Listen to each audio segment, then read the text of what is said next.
We discussed a plan today to reach a peace that is tough and fair, that Ukraine will help shape, that's backed by strength, to stop Putin coming back for more.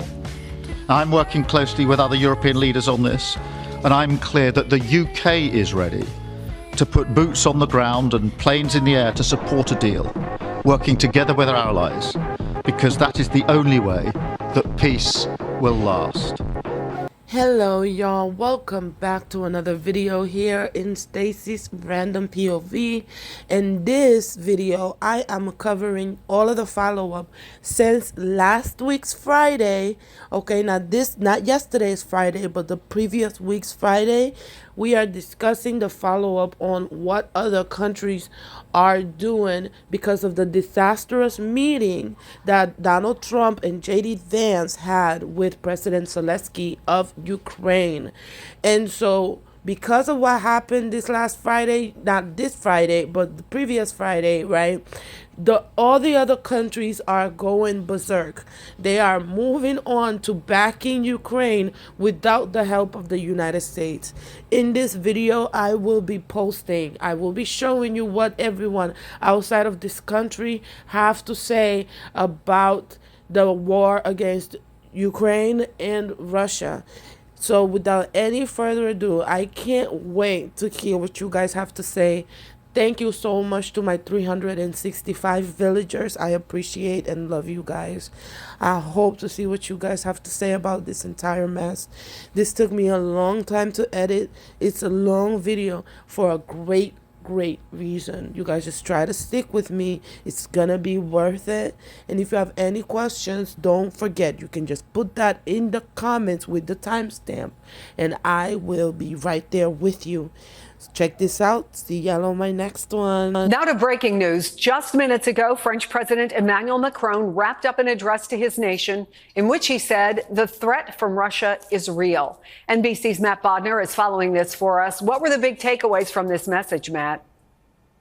Thank you, Chris. Well, there's a lot in this speech. I think we're going to be coming back to this one quite a bit. It's the kind of speech you would expect from a European leader who appears very concerned, not just about Russia, but about the United States. Let's hit some of the highlights. First of all, there will be a summit of some kind in the near future with European defense officials to start working out what Europe is going to do to help Ukraine, presuming the United States might not. Some of his other points, peace cannot be guaranteed on our own continent anymore. Russia, as you said, is a threat. France needs you, the people, and we will no longer benefit from the post-Cold War peace dividend, which was a very interesting point for him to make. And he's saying that peace cannot be achieved if Ukraine falls. The price of peace cannot be the collapse of Ukraine, and it cannot be based on a weak ceasefire. So this is obviously, I think, addressing a lot of the things we've been seeing out of the White House, out of Washington with regards to Ukraine in recent days. To me, the big takeaway, the thing that's really ringing in my ears, I want to believe that the United States will stay on our side, but we have to be ready if it doesn't. So, like I said, this feels like a significant speech from a European leader who is concerned about America's future role in Europe. And obviously the recent moves we've seen with Ukraine, this announcement today about the suspension of military aid to Ukraine, these reports about intelligence sharing ending. So there we have it, a big speech from Macron. The UK is prepared to back this with boots on the ground and planes in the air, together with others. Europe must do the heavy lifting. But to support peace in our continent and to succeed, this effort must have strong US backing. Сьогодні у багатьох одне питання: що буде далі з допомогою від Америки? Я доручив міністру оборони України, керівникам наших розвідок, дипломатам зв'язатись зі своїми відповідниками в Сполучених Штатах Америки і отримати офіційну інформацію. Люди не повинні здогадуватись. Україна і Америка заслуговують на поважний діалог, на чітку позицію одне одного. Тим більше, коли йдеться про захист життів у час повномасштабної війни. Звісно, ми в Україні не один тиждень отримували різні сигнали, і вже був прецедент зупинки допомоги, була зупинка гуманітарної допомоги, енергетичної. Також була вже і зупинка військової допомоги наприкінці січня. Але тоді все вдалося швидко відновити. Зараз не 22-й рік, зараз наша стійкість вища, ми маємо засоби захисту, але для нас важливі нормальні партнерські відносини з Америкою для реального закінчення війни. Ніхто з нас не хоче нескінченної війни. Ми прагнемо конструктивної співпраці, партнерських відносин. Про те, що відбулось у Білому домі замість наших перемовин, можна тільки шкодувати. Але треба знаходити силу, йти далі, поважати одне одного, як ми завжди поважаємо Америку, Європу, всіх партнерів і разом робити все, щоб We have breaking exclusive NBC News reporting. President Trump is now considering making a major change to the United States' participation in the NATO alliance. The administration is discussing a potential new policy in which the U.S. might not come to the defense of a NATO ally if it were attacked, if that country doesn't meet the defense spending threshold. That's according to 3 current and former senior U.S. officials and 1 congressional official. Now, if that happens, it would mean the U.S. would be going against the core tenet of the alliance, including Article 5, where an attack on one member is an attack on all. And, you know, the biggest problem I have with NATO, I really, you know, I mean, I know the guys very well. They're friends of mine. But if the United States was in trouble and we called them, we said, we got a problem. France, we got a problem. A couple of others I won't mention. Do you think they're going to come and protect us? They're supposed to. I'm not so sure. You know, would you? Do you know that the only country to invoke Article 5 of the NATO agreement is America after 9/11? And now they want to pull out of NATO? And no matter how we feel about that war, we have to recognize that Ukraine sent 6,000 troops to support America, even though they weren't allowed to be part of NATO. And now, under Trump's administration, America is siding with Russia invading Ukraine, which is essentially the reason that NATO was created. Please, America, deal with your enemy within. Slava Ukraini. In regards to the pause on military assistance to Ukraine, you put out on your social media post today that Russia is pounding Ukraine. That's right. Why not provide Ukraine with air defenses? And what happens, Mr. President, when Ukraine runs out of Patriot missile batteries? Good question. Because I have to know that they want to settle. I don't know that they want to settle. If they don't want to settle, we're out of there. Because we want them to settle. And I'm doing it to stop death. More important than anything else. Secondarily, way down the line is the money. So we're in for $350 billion, and Europe is in for $100 billion. They should be in for the same or more than us. And, you know, I watched over the last week or so what's going on in Europe. This thing could end up in World War III if we don't get it settled. This could really end up in a World War III. We got to get it settled. Let's just bring you some breaking news that's just been coming in the last few seconds from President Donald Trump, who is threatening new sanctions and tariffs on Russia over its latest bombardment of Ukraine. We've seen missile and drone attacks on Ukraine. President Trump is pretty clearly angry about that. And on Truth Social, he has said, based on the fact that Russia is absolutely pounding Ukraine on the battlefield right now, I am strongly considering large-scale banking sanctions and tariffs on Russia until a ceasefire and final settlement agreement on peace is reached. To Russia and Ukraine, get to the table right now, says Donald Trump, before it is too late. Thank you. What was Putin's intention in the war?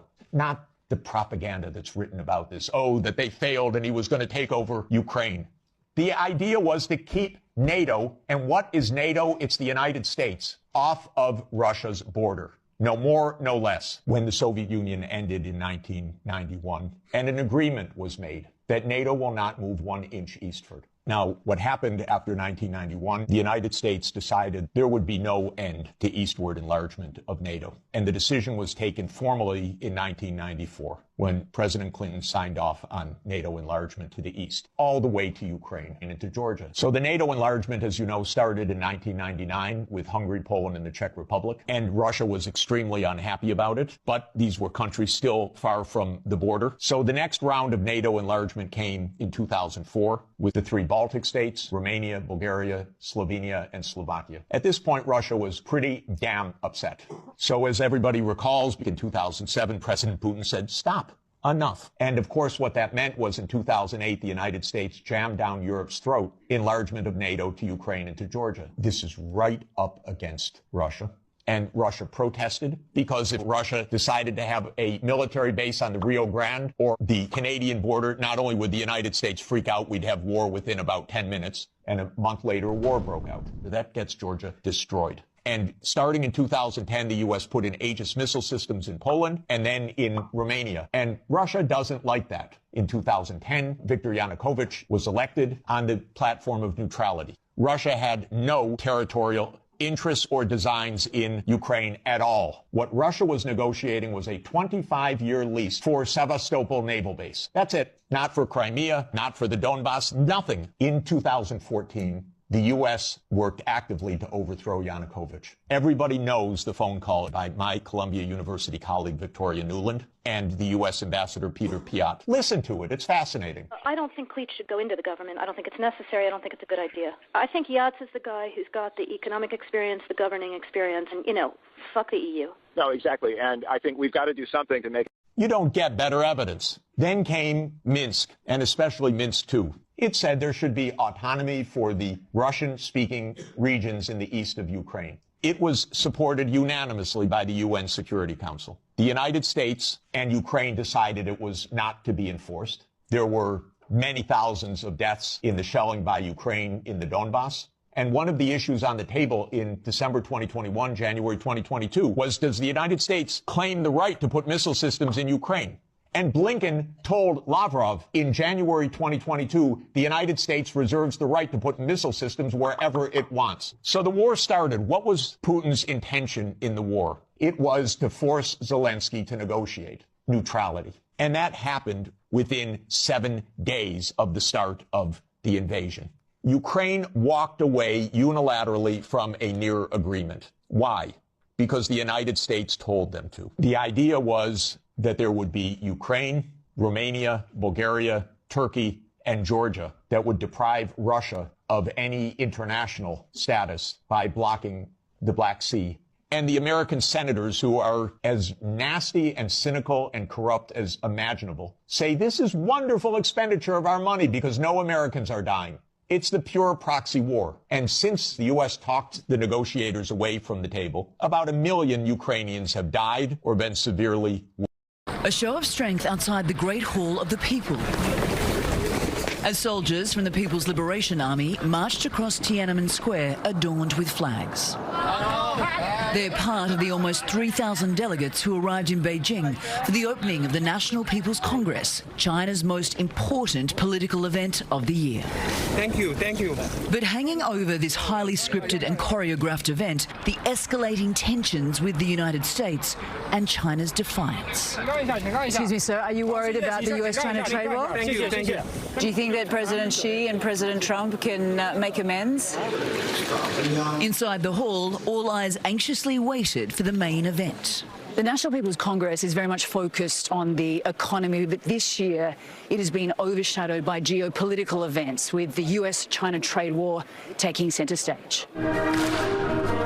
China's leader was warmly greeted. Only yesterday, Xi's government hit back at the US with retaliatory tariffs against agriculture, while a foreign ministry spokesman issued a warning, quote, if war is what the US wants, be it a tariff war, a trade war or any other type of war, we're ready to fight till the end. As President Xi watched on, his deputy delivered his address. While China faces economic challenges, its leadership says it won't back down. This confident posture defying Beijing's cold spring weather and the geopolitical storm clouds that are forming. And Anna Koren joins us now from Beijing. Anna, with all of those economic headwinds that China is facing, why are they pushing back so hard? Well, John, China's basically saying that it won't be bullied, and this act of defiance that we are seeing from China is because it's had 6 years to prepare for this. Remember, the trade war began back in 2018. China has also become a global leader in key industries. It's less reliant on the US. So despite its economic challenges, China is saying to the US, we are prepared. And Anna, the Chinese just announced a big 7% increase in military spending. Is that setting off concerns? Yeah, absolutely, Maurice. Compare that to other countries, and it is significantly higher. You've got Taiwan, the South China Sea, where China is trying to develop its sphere of influence. So the United States and its allies, they are concerned. And remember that there are members of the Trump administration who believe that China poses the greatest threat to the world. Anna Corn in Beijing for us. Thanks, Anna. Well, good news, everybody. China is talking about going to war with the United States. Isn't that great? We're just a month and a half in to this orange criminals term, and already we've got the possibility of war with China. Let me read a little bit of this article to you. China has said it is, quote, ready for war with America as it raises defense spending and imposes retaliatory tariffs on U.S. imports. In a direct threat to the convicted felon Donald Trump, China's representatives in America said, quote, if war is what the U.S. wants, be it a tariff war, a trade war, or any other type of war, we're ready to fight until the end. See, this comes in response to our blithering idiot president indiscriminately just slapping massive tariffs on our biggest trading partners, including China. See, countries usually don't like it when you slap massive tariffs on their exports, and they oftentimes react very badly, and these things can spiral out of control, and one possible consequence is actual warfare. And we are in a trade war with China. Trump slapped tariffs on China. China responded by slapping tariffs on American exports. And in his cult rally that he held in Congress last night, that supposed presidential address, he once again said that if any countries were to respond to his tariffs by placing retaliatory tariffs on American goods, that Trump would respond with additional tariffs. So you see how this can all spiral out of control. Now, I don't know if Trump is going to retaliate to this retaliation and ramp up this trade war, make it worse. I don't know. But these things do sometimes spin out of control and can lead to war. This is the kind of thing that we warned you Trump supporters about. There are consequences, sometimes terrible consequences, sometimes the consequence of war, and hundreds, if not millions of people dead in war. There are consequences to your vote and who you elect as president. Now, I don't know that it will lead to war, and I certainly hope it does not, but it's possible. And this is what happens when you vote for a madman, a psychopathic criminal who is also really, really stupid. This is what happens. So good job. Way to get. Trump's now saying that he won't uphold Article 5 of NATO, which is the attack on one is an attack on all part of the alliance. With him saying if NATO members don't pay, we won't defend. Right? And the vast majority of the alliance pays the 2% spending goal that the alliance has agreed on. So basically, he's singling out Canada, Iceland, and Italy. He also said that he's unsure if NATO allies would defend the US, though that doesn't make sense. Right? And this is the United States is the only country in the history of the entire alliance to invoke Article 5, and it dragged every single NATO member, including Ukraine and Georgia, to Afghanistan for 20 years. And so you're seeing a lot of anger in Europe over Trump's attempts to weaken NATO, and you have people saying thousands of Europeans died for Americans after 9/11, and now Americans are running away during their time of need. And so with all this, you're seeing experts saying that Trump's public proclamation that the U.S. won't defend its allies risks starting a world war. All while a new report says that U.S. allies are considering withholding intelligence from the U.S., fearing that it could make its way to Russia. Reportedly, the UK, Australia, Israel, Canada, New Zealand, and Saudi Arabia believing that the U.S. could be compromised in some way. Finland has already even started preparing for Trump to betray them and the rest of the alliance, according to Finnish media. With them also reportedly noticing that Trump disabled Ukraine's weapons and are now assessing how they can prevent Trump from shutting off theirs in case of a Russian attack. But hey, we'll see how this plays out, so follow this. I have a message for all of you, my fellow Americans. so please consider it and discuss. I'm out here wearing a sign that says, once the military takes out Trump, we must honor them. No veteran left behind. Best benefits. Front and back, that's what my sign says. And I really implore you all, please, if you have friends and family in the military, we must plead with them to do what must be done. They do not serve a king. They must remember their oath. And we will build statues in their names. We will name our children after them, and we will help them like we've never helped veterans before. Who's with me? Whose side are you on now, old boy? That depends. Who's asking and what time is it? I understand you're confused. You're being run by a South African. Co-run. But with these UN resolutions, it's really important you don't side with Russia and North Korea. Isn't there someone else in there too? Yellow Belarus!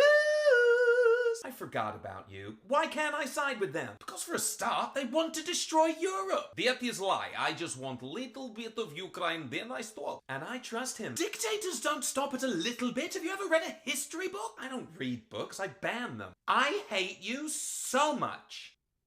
Did that seem unprovoked?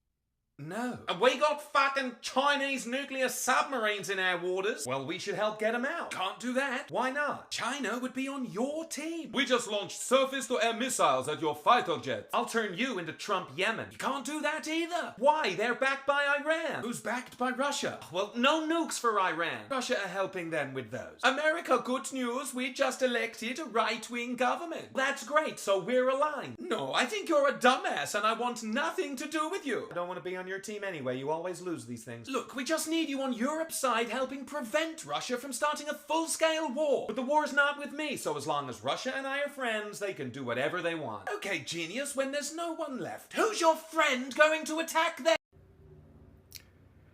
China said that they're ready to fight any kind of war with the United States of America. After Trump slapped tariffs on Chinese goods, China immediately retaliated, enacting 10 to 15% on U.S. farm products. And BBC reported that the Embassy of China said if it's a war the U.S. wants, whether it be a tariff war or a other kind of war, we will be ready. And they will fight till the end. And so China's bluff wasn't called on this. They also immediately announced that they are getting ready to boost defenses by 7.2%. Not the only country, by the way. Remember, NBC reported on Monday that Kim Jong-un's sister wanted to launch more missiles to increase North Korean and U.S. Some US citizens still don't get it. Overnight, I have received more sneers and smears by, thankfully, a tiny minority of American commenters since blocked, displaying their anger, real anger, at the idea that the rest of the world might boycott things USA. Some could not comprehend, just could not believe that we could do without not only American products and services, but also live without American culture. One commenter even suggesting that I might not be able to cope without the Super Bowl. So let me remind this tiny minority that Australia, the rest of the Commonwealth, the rest of the world is not America, and nor do we want to be. In Australia, we believe in the fair go, not dog eat dog. We believe in mateship, community and connection, not American isolationism, nationalism and exceptionalism. We believe in self-deprecation, not self-aggrandizement. We do not judge someone by how much money they earn, but how much respect they earn as decent blokes and Sheilas and neithers and in-betweens, and pay people a livable minimum wage. You are right to shame us in our treatment of Indigenous Australians. Trump-style politics played a major role in defeating a reform that would have been a good start in redressing that shame. In Australia, we enjoy freedom. Freedom from guns, from your mass shootings that happen every week. And when one of our number gets ill, we all chip in through our taxpayer dollars to help them get better, not bankrupt. And if we must talk about football, our football is free-flowing and non-stop without the protection that I gather American footballers must wear. Apparently, so I hear. Our humour is dry, subtle and sarcastic, not loud and obvious. And our coffees are refined, fresh, boutique and varied, not whatever it is that you call coffee. So on these aspects of American culture, at least, we'll do just fine without them. Brewing here. So we have some major breaking news coming in from Ukraine. China is reportedly negotiating with Russia to send its military to the occupied territories of Ukraine so that their military can gain combat experience. So I repeat, China is getting ready to send their troops into the occupied territories of Ukraine, supposedly so their troops gain combat experience, but I don't believe it. I think what they're doing here is Russia is now worried that the UK and France are going to send troops into Ukraine because they already said they're going to send up to 30,000 troops, and they're not going to be on the front lines, but they're going to be in rear areas protecting cities and strategic sites and assisting with air defense and other things. So maybe that's Russia's way of countering that, bringing China in. So this is huge news, guys. The war drums of World War III are continuing to beat. Please make sure you're getting prepared. Make sure you have a nuclear war survival plan. It sounds crazy, but it's something that the older generations who grew up in the Cold War had to deal with and had to live with, okay? Making sure you have a fallout shelter in the event of a nuclear escalation. That is critical, okay? Make sure you have a fallout shelter you can get to within a few minutes, and make sure you have at least 2 weeks of food and water and medical supplies and a way to dispose of your waste when you're in the fallout shelter, okay? Because you're going to need to stay in that shelter for 2 weeks. So make sure you have everything you need, okay? And if you live in an apartment building, for example, the basement of your apartment building is a great place to survive a nuclear war, okay? Assuming that you're not right next to a nuclear war target and your building doesn't collapse from a blast wave. If you're further out from a target, then the basement of your apartment building is absolutely perfect. A train station underground, anything underground is ideal. If you have a house, the basement of your house is great too. And U.S. Defense Secretary Pete Hegseth declared early on Wednesday that the U.S. is prepared to go to war with China. He said this on Fox and Friends. He said, "We're prepared," in response to China saying it was ready to fight any type of war. Those who long for peace must be prepared for war. That's what Hegseth said, okay? And then he stressed that it was important to be strong, okay? So Hegseth basically responding to China saying, okay, we're ready for any war that you're ready for. And the U.S. will continue to suspend weapons supplies and intelligence sharing with Ukraine until a date for peace talks with Russia is set, according to White House National Security Advisor Mike Waltz. He said this today. Okay, so basically the U.S. is trying to twist the arm of Ukraine and force them into a peace deal by suspending weapons and intelligence sharing until they capitulate and surrender and basically give Russia everything they want for the sake of peace. This is absolutely insane. And so it looks like Europe is now going to step up to the plate finally and carry on with what the U.S. was doing. And the U.S. banned the U.K. from sharing U.S. intelligence with Ukraine. So that is huge news. And the CIA Director John Ratcliffe told Maria Bartiromo that the U.S. paused weapons shipments and intelligence to Ukraine. Ratcliffe says he looks forward to lifting the pause and working with Ukraine towards peace. And Emmanuel Macron had his address to the French people tonight. And I want to read to you some of the things he said. He said some very, very strong things here, very important for the future of the world. He said, the Russian threat is there and affects the countries of Europe, and it affects us. Russia has made the Ukrainian conflict a global conflict. Russia is testing our limits. Russia has become a threat to France and to Europe. The United States, our ally, has changed its position on this war, is supporting Ukraine less, and is leaving doubts about what will happen next. President Putin's Russia violates our borders to assassinate opponents, manipulates elections in Romania or Moldova. It tests our limits, and this aggressiveness does not seem to know any borders. I want to believe that the United States will remain at our side, but we must be ready if this is not the case. Peace cannot be the capitulation of Europe. It cannot be its collapse. Peace in Ukraine will perhaps come through the deployment of European forces. I have decided to open the strategic debate on the protection of our allies on the European continent through our nuclear deterrent. The future of Europe does not have to be decided in Washington or Moscow. Russia has become a threat to France and Europe. By 2030, Russia plans to further increase its army with 3,000 more tanks and 300 more fighter jets. Who can believe that Russia will stop at Ukraine? So strong statements there talking about extending the nuclear deterrent of France to the rest of Europe, saying that the future of Europe can't be decided by Washington. And he also said that peace cannot be the capitulation of Ukraine or its collapse. Okay, and he's saying that the U.S. is basically changing its position now, which is obvious. So, guys, get prepared. Things are really escalating.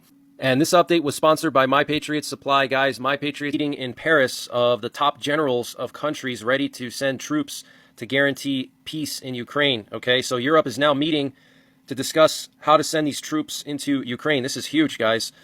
And UK's Keir Starmer, the Prime Minister, said a Ukraine peace deal needs security guarantees to avoid breaches by Russia.